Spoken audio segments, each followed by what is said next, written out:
کیا اللہ کو اللہ میاں کہنا جائز ہے؟ کچھ لوگ نہیں مانتے. اصل میں یہ ہے کہ جب ہم اللہ کو اللہ میاں کہتے ہیں تو اس سے مراد میاں وہ نہیں جو مسجد کا امام ہوتا ہے.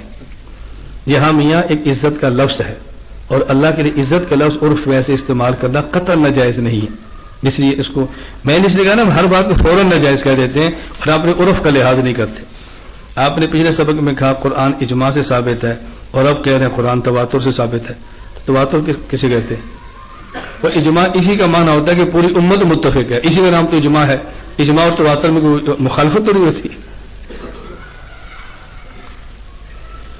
انشاءاللہ اللہ نے چاہا تو ہمارا آئندہ سبق 25 جنوری بروز جمعرات ہوگا انشاءاللہ. میں مولانا سے عرض کر رہا تھا، صرف آپ کی خدمت میں عرض کرتا ہوں، 25 جنوری آنا آپ کے لیے بہت آسان ہے اور میرے لیے آنا بہت مشکل ہے. میں نے صرف 25 جنوری کے درس کے لیے میرا 13 کا پروگرام پسرور کا ہے، 14 اور 15 کا پروگرام کراچی کے ہے، اور 16 کو میں نے وہاں سے میرا باہر کا سفر تھا. اب 16 کو واپس جا کر 25 کو میں نہیں آ سکتا، تو میں نے 14 اور 15 کراچی کے 2 دن کے 4 جلسے ختم کیے. 13 جنوری پسرور کی تحصیل کا جلسہ میں نے وہ کینسل کیا. اب 13 کی صبح 9 بجے میں نے فلائٹ باہر کے لیے، پھر 14 کو واپس کیے، اور 13 14 15 کراچی کو پھر میں نے 27 28 2 دن دیے. میں نے اتنا شیڈول بدلا ہے صرف آپ کے 25 جنوری ایک دن کے لیے. میں صرف اس لیے بتا رہا ہوں کہ آپ کو اندازہ ہو کہ میرے یہاں عقائد کی اہمیت کتنی ہے.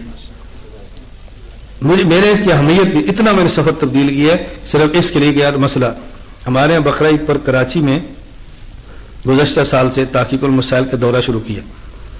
کراچی کے طلبہ جو کہ دور دراز کے ہوتے ہیں، واپس علاقوں میں کوئی جاتے ہیں کوئی نہیں جاتے، تو ہمارے ساتھیوں نے کہا جی تحقیق المسائل کا دورہ ہونا چاہیے.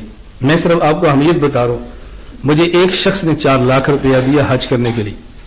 میں نے وہ 4 لاکھ روپیہ کو استاد کو دیا کہ تم حج کر لو اور میں دورہ تحقیق المسائل کے سبق پڑھا لیتا ہوں. میں نے حج کا 4 لاکھ کسی کو دے کر حج چھوڑ دیا تحقیق المسائل کے سبق کے لیے. اس سے آپ اندازہ کرتے ہیں میرے اہمیت کتنی عقائد کی. میں نے 1994 میں حج کیا. میں اتنا غریب تھا کہ میرے پاس دم تمتع کے پیسے نہیں تھے، تو میں نے 10 روزے رکھے تھے. مکہ سے مینا جانے کے میرے پاس کرایہ نہیں تھا. خدا کی قسم میں نے بس کے پیچھے لٹک کے مکہ سے مینا گیا تھا، سیڑھی پیچھے چڑھ گئے. اب میری غربت سوچ سکتے ہیں. میں نے ان حالات میں کام کیا. یہ تو اب کسی بندے نے گاڑی ہدیے میں دے دی تو آپ نے کہا جی پیسے آ گئے، بس کسی نے سویٹر دے دیا تو مولوی صاحب پاس کہاں سے آ گیا. جب آدمی کام، میں صرف چھوٹی سی بات اس لیے کہہ رہا ہوں، عقائد اہم اتنے اہم. میں نے 25 جنوری کے ایک پروگرام کے لیے 4 جلسے دائیں بائیں کیے، اس لیے ایک بات چل پڑی اب چلتی رہے. انشاءاللہ 25 جنوری کو بھی ہوگا، اللہ نے چاہا پھر 22 فروری کو بھی ہوگا، اللہ نے چاہا پھر 22 مارچ کو بھی ہوگا. 22 مارچ انشاءاللہ. اس کے بعد اپریل میں آپ کے امتحان شروع ہو جائیں گے، تو میں تو اس کے لیے بھی تیار ہوں، مجھے تو کوئی فرق نہیں پڑتا. ہمارے تو سبق اگلے سال پھر ہوگا انشاءاللہ. ہم کوشش کریں کہ تسلسل اور جو باقاعدگی سے آتے رہے نا. مغرب کی نماز یہاں پڑھو.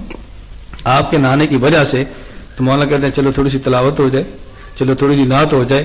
میں کہتا ہوں سبق شروع کر دیں تاکہ وقت زیادہ ہو.